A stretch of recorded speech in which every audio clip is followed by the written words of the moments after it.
So needless to say, I'm hooked, right? I'm hooked on going to Pearl Farms. Meanwhile, back at home, I've got this great place. You know, I'm now paying $600 a month. I've got kids running around everywhere. I've now got women just like randomly stopping by to shop, and I start like what I consider to be one of the most magical things in my life. I start dreaming about a pearl shop. And it's the one I'm sitting in right now.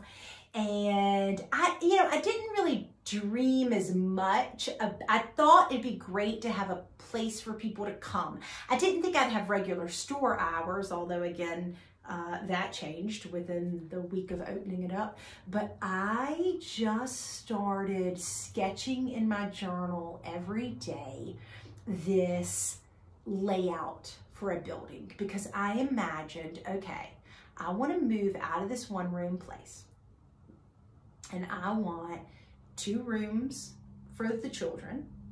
I want a back door that accesses just some outdoor space, right? I don't want kids to feel like if they come to the Pearl Girls, they're just stuck inside. I want them to be able to go out the back door and play.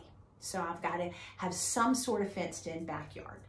I need a workroom for all the women to work, and then I need an office for myself, and I need maybe one other office for, like a staff member or office manager or something like that, to just be able to take calls and be on the computer and all that kind of stuff. So I literally and I have to be able to afford it.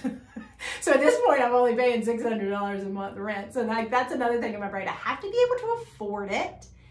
I preferably want to buy it, so it has to be affordable enough to where the bank will actually loan me money to be able to buy a place, and I want it close enough to my house to where I can get to work easily, and if I need to bring my kids with me, and that it fits within our lives. So a big ask, right? So I'm sketching it, I sketch and I find it.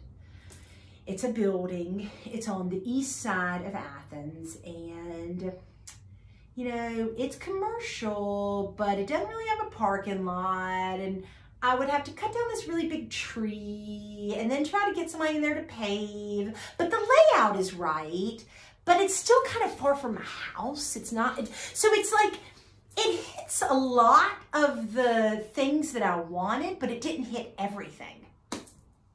But obviously this is the place, and I can afford it. And the bank will give me money to buy it. So I'm like, okay, this is it. And when I say afford, I say that loosely, because I literally pretty much, my mortgage doubled what I was paying in rent. So I'm like, but I knew I could make it work. I just knew I could make it work, and the bank felt like I could make it work. So okay, all the stars were aligning.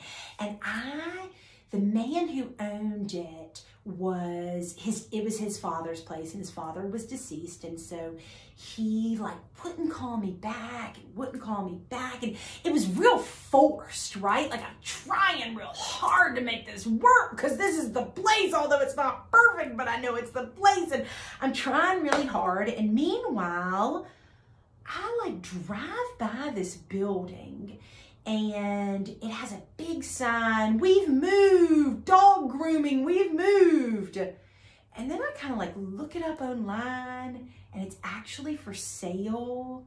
So I ask if I can go see it, and I walk inside, and it was November or December. It was really cold in this building, and it was mustard color. And I don't know if it's true now that I think back on it, but it felt like mustard. The walls were painted mustard. I swear I think the ceiling was painted mustard. In my memory, I'm like, is that really true? Does anyone paint a ceiling mustard colored? But it was just like walking in mustard. And I walked in, I'm like, this is it. I could just see it. I'm like, this is the Pearl Girls. This is the place. Okay, so then what happened?